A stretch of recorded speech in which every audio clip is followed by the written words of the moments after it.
WhatsApp வழியாக English கதை மூலம் உங்களுடைய ஓய்வு நேரத்தில் ஆங்கிலம் கற்கலாம். மேலும் விவரங்களுக்கு 7418809324 இந்த நம்பருக்கு வாட்ஸ்அப் பண்ணுங்க.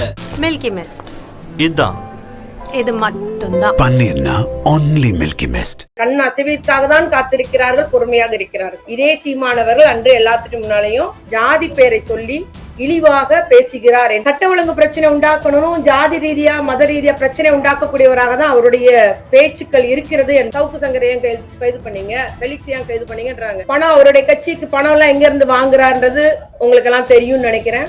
சொன்னேன்ல, அவர் மனநிலை சோதிப்பது நல்லதுன்னு சொன்னேன் இல்லையா? தேவனுடைய பிள்ளைகள் நினைக்கிறோம் இந்த கிறிஸ்தவர்களையும் இஸ்லாமியர்களும். ஆனா அவர்கள் சாத்தானுடைய பிள்ளைகளாகி நீண்ட காலம் ஆகிவிட்டது அப்படின்னு சொல்றாரு.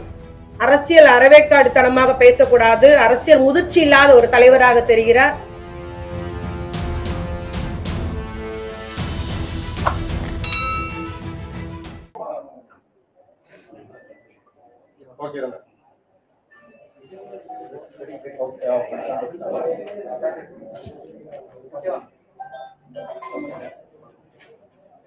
நாம் தமிழர் கட்சியினுடைய நிறுவன தலைவர் சீமான் அவர்கள் எங்களுடைய கழக தலைவராக இருந்து 5 முறை முதலமைச்சராக இருந்த முத்தமிழறிஞர் கலைஞரை பற்றி இழிவாகவும் அவதூறாகவும் பேசியதை திராவிட முன்னேற்ற கழகம் வன்மையாக கண்டிக்கிறது. கழக தலைவரை பற்றி நம் தமிழ் மக்கள் அறிவர். அவர் தமிழ்நாட்டு வளர்ச்சிக்காக, தமிழ் மக்களின் நலனுக்காக, தமிழ் மொழி வளர்ச்சிக்காக, தமிழ் மொழியை செம்மொழியாக்குவதே நம்முடைய கலைஞர் அவர்கள் தான். அத்துணை திட்டங்கள் நிறைவேற்றி தந்தவர். பிச்சைக்கார மறுவாழ்வாக இருந்தாலும் சரி, திருநங்கைகளா இருந்தாலும் சரி, மாட்டுத்திறனா இருந்தாலும் சரி, பாட்டாளியா இருந்தாலும், தொழிலாளியா இருந்தாலும், மகளிரா இருந்தாலும் சரி, அத்தனை பேர் வாழ்க்கையிலும் அவர்கள் உரிமையை நிலைநாட்டியவர், ஏற்றங்காண செய்தவர், திட்டங்களை வடிவமைத்தவர் என்பதை நாம் எல்லாம் அறிவோம். இளைஞர்களுக்காக முதல் தலைமுறை பட்டதாரி திட்டம், கல்வி கடன் ரத்து, நம்முடைய நுழைவுத் தேர்வு ரத்து என்றெல்லாம் அவருடைய படிப்புக்காகவும், முதலில் கணினி கல்வி வளர்ச்சி, இவ்வாறு அடுக்கிக் கொண்டே போகலாம். அவ்வளவு தமிழ்நாட்டில் இந்த ஒரு ஏற்றம் வந்துள்ளது, வளர்ச்சி வந்துள்ளது. அது காரணகர்த்தா கலைஞர். அவரை பற்றி இந்த மாதிரி இழிவாக பேசுவது வன்மையாக திமுக கழகம், திராவிட முன்னேற்ற கழகம் கண்டிக்கிறது.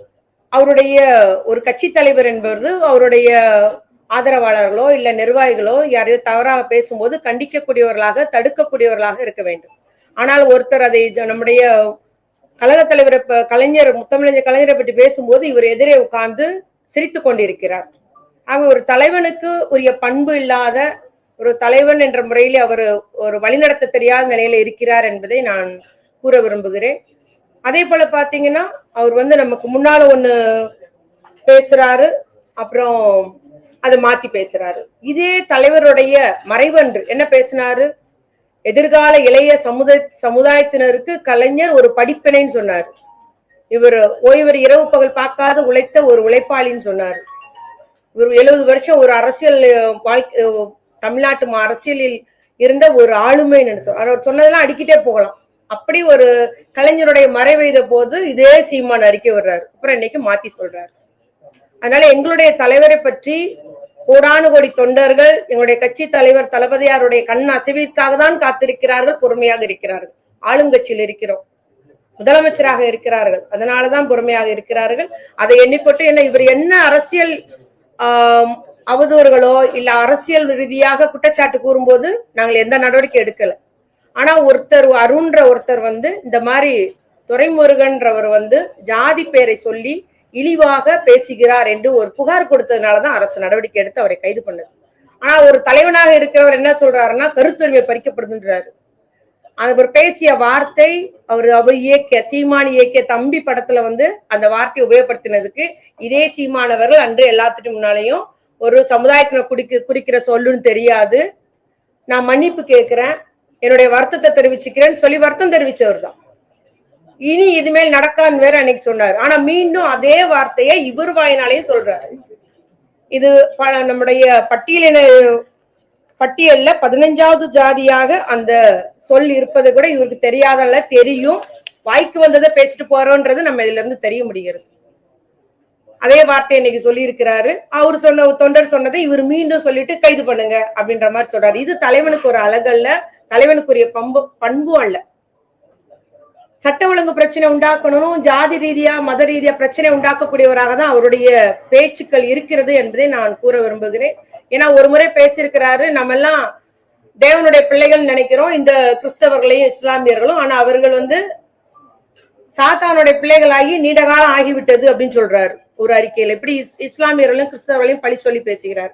ஒரு ஈரோடு இடைத்தேர்தல் என்ன பேசினார்னா, தூய்மை பணியாளர்லாம் தெலுங்குல இருந்து வந்தவங்க, அவங்க நம்ம தமிழ்நாட்டுக்காரர்களை கிடையாதுன்னு சொல்றாரு. ஆனா தமிழ் குடின்னு பேசுறவங்க எப்படி ஒரு ஜாதி பெயரை சொல்லி இழிவுபடுத்துறான்றத இந்த மாதிரி ஜாதி பெயராலும் மதத்தின் பெயராலும் சட்ட ஒழுங்கு பிரச்சனை உண்டாக்க வேண்டும் என்பதற்காகவே உரையாடி வருகிற பேசி வருகிற சீமான் அவர்களை திராவிட முன்னேற்ற கழகம் வன்மையாக கண்டிக்கிறது. அதே மாதிரி பாத்தீங்கன்னா அவருடைய சொற்கள் முன்னும் பின்னாக இது ஒன்னே எடுத்துக்கலாம். நம்ம இந்த வார்த்தையை சொல்லி பேசினதா இருந்தாலும் சரி, கலைஞரை பற்றி பேசினதா இருந்தாலும் சரி, நிறைய தருணங்களை நம்ம பார்த்தோம்னா இன்னைக்கு ஒண்ணு பேசுறாரு, அடுத்த வருஷம் ஒண்ணு பேசுறாரு. அதனால அவருடைய மனநிலையை அவர் சோதிப்பது நல்லது அப்படின்றது என்னுடைய தாழ்மையான கருத்தாக நான் கூறிக்கொள்ள விரும்புகிறேன். அது மாதிரி பேசுறது கைது பண்ணிடுவீங்களா? இது கருத்துரிமை தானே. சவுக்கு சங்கரை ஏன் கைது பண்ணீங்க, பெலிக்ஸ் ஏன் கைது பண்ணீங்கன்றாங்க. அதுல பெண் காவலர்களையும் உயர் அதிகாரிகளையும் தவறாக சித்தரிச்சு பேசுறாரு, தவறான முறையில இணைத்து பேசுகிறார். அதற்கு பெண் காவலர்கள் புகார் கொடுத்திருக்கிறாங்க. புகார் கொடுத்ததுனால அந்த கைது நடந்திருக்கு, அது வழக்கு நடக்குது, நீதிமன்றத்துல வழக்கு நடக்கு, நீதிமன்றம் பார்த்துட்டு இருக்கு. அதை அப்ப இவர் நியாயப்படுத்தி பேசுறாரா? இப்ப பெண் காவலர்களை தவறா சொன்ன இவர் ஏத்துக்கிறாரா? ஆகவே அந்த நேரத்துக்கு என்னென்ன வாய்க்கு வந்தது பேசுவோன்ற மாதிரி இவர் பேசிட்டு இருக்கிறாரு அப்படின்றதுதான் என்னுடைய கருத்து. அது மட்டும் இல்ல, திராவிட முன்னேற்ற கழக கருத்து நம்மளுடைய இதுக்கு சப்போர்ட்டா கருத்துரிமை பறிக்கப்படுதுன்னு உடனே பேசுறாரு. கருத்துரிமைன்றது எவ்வளவோ அரசியல் வேறுபாடுகள் இருக்குது, கட்சி வேறுபாடுகள் உண்டு, கொள்கை வேறுபாடுகள் உண்டு. ஆனா இது மாதிரி தனிப்பட்ட முறையில தவறான சொற்களை உபயோகப்படுத்தி பண்றது, ஒரு உண்மைக்கு புறம்பான செய்திகளை சொல்றது, வேணுமனே பிரச்சனை உண்டாகட்டும், சட்ட ஒழுங்கு பிரச்சனை உருவாக்கணும்ன்றது பேசுறது இது ஏற்கத்தக்கதல்ல. நிச்சயமாக எங்களுடைய தலைவர் ஒரு பொறுப்பான முதலமைச்சரா இருக்கிறதுனாலதான் கட்சி தொண்டர்களை எல்லாம் கட்டுப்படுத்தி கட்டுப்பாடோடு திராவிட முன்னேற்ற கழகத்தில் இருக்கிறார்கள் என்பதை நான் கூறிக்கொள்ள விரும்புகிறேன். அதே போல பாத்தீங்கன்னா நம்ம அவருடைய தவறான தகவல்களை, நிறைவேற்ற முடியாத செயல்களை, நடைமுறைக்கு சாத்தியப்படாத செயல்களை எல்லாம் அடுக்குமொழியில பேசி தவறாக சமுதாயத்தையும் சமூகத்தையும் நம்ம தமிழ் சமூகத்தை தவறாக வழிநடத்துகிறார் என்பது என்னுடைய குற்றச்சாட்டா வைக்க விரும்புறேன். அதே போல அவருக்கு பணம், அவருடைய கட்சிக்கு பணம் எல்லாம் எங்க இருந்து வாங்குறாருன்றது உங்களுக்கு எல்லாம் தெரியும்னு நினைக்கிறேன். இலங்கை தமிழர் பிரச்சனையை முன்னிறுத்தி உலக அளவுல பல்வேறு நிதி அவர் நன்கொடையாக அவருடைய கட்சிக்கு பெற்று வருகிறார். அதனால எப்படி இலங்கையில நம்ம ராஜபக்சே எதிர்க்கிறோமோ அது போல தமிழ்நாட்டுல திராவிட முன்னேற்ற கழகத்தை எதிர்ப்பாக நாம் காட்டிக்கொள்ள வேண்டும் என்பதற்காக ஒவ்வொரு கட்டத்திலும் திமுகவையும் திமுக தலைவர்களையும் அவதூறாக அவர் பேசி வருகிறார் என்பதை நான் குறிப்பிட்டு கூற விரும்புகிறேன். அதனால நம்முடைய நாம் தமிழர் நிறுவன தலைவர் சீமான் அவர்கள் கொஞ்சம் நாக்கை அடக்கி வாசிக்க வேண்டும். அரசியல் அறவேக்காடுத்தனமாக பேசக்கூடாது. அரசியல் முதிர்ச்சி இல்லாத ஒரு தலைவராக தெரிகிறார். தமிழ் சமூகத்தை தவறான தகவல் மூலம் அவர் தவறாக வழிநடத்தி வருகிறார் என்பதை மட்டும் நான் இங்கு கூறிக்கொண்டு, பச்சுவந்தி போல இன்னைக்கு ஒண்ணு நாளைக்கு ஒண்ணு, இன்னைக்கு இவர் ஆதரிச்சு பேசுறது, நாளைக்கு மாத்தி பேசுறது, எதிர்த்து பேசுறது, தான் பேசியது என்ன வேண்டே அவர் தெரியாதபடி பேசி வருகிறார் என்பதை நான் கூறிக்கொண்டு, இவர்கள் அரசியல் தலைவருக்கே தகுதியானவர் அல்ல, அரசியல் பண்பு அற்றவர், தரமில்லாத ஒரு அரசியல் நடத்தி வருகிறார். இவர் எங்களுடைய தலைவரை பற்றி பேசுவதற்கு இவருக்கு அருகதையே கிடையாது. நிச்சயமாக தமிழ்நாடு உள்ளவரை முத்தமிழர் கலைஞருடைய புகழ் என்றும் நிலைத்து நிற்கும் என்று கூறி முடிக்கிறேன். நன்றி. சொல்லிட்டோம்ல, எங்களுடைய தலைவர் பொறுப்பான ஒரு முதலமைச்சர் இல்லையா, ஆளுங்கட்சி. அதனால எங்களுடைய முதலமைச்சருடைய அந்த கண் அசைவுக்கு ஏற்பதான் எங்களுடைய தோழர்கள் தொண்டர்கள் செயல்படுவார்கள். புகார் அளிக்கும் இப்ப அவர் ஒரு சமுதாயத்தை பத்தி பேசியிருக்கிறாருங்க. புகார் அளிச்சா நிச்சயமா வழக்கு போடுவாங்க. அது ரொட்டீனா காவல்துறை நடவடிக்கை எடுத்துதான் வருகிறது.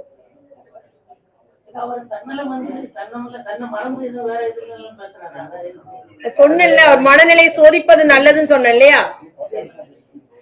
வாட்ஸ்அப் வழியாக இங்கிலீஷ் கஃபே மூலம் உங்களுடைய ஓய்வு நேரத்தில் ஆங்கிலம் கற்கலாம். மேலும் விவரங்களுக்கு 7418809324 இந்த நம்பருக்கு வாட்ஸ்அப் பண்ணுங்க. Milky Mist. இதுதான்.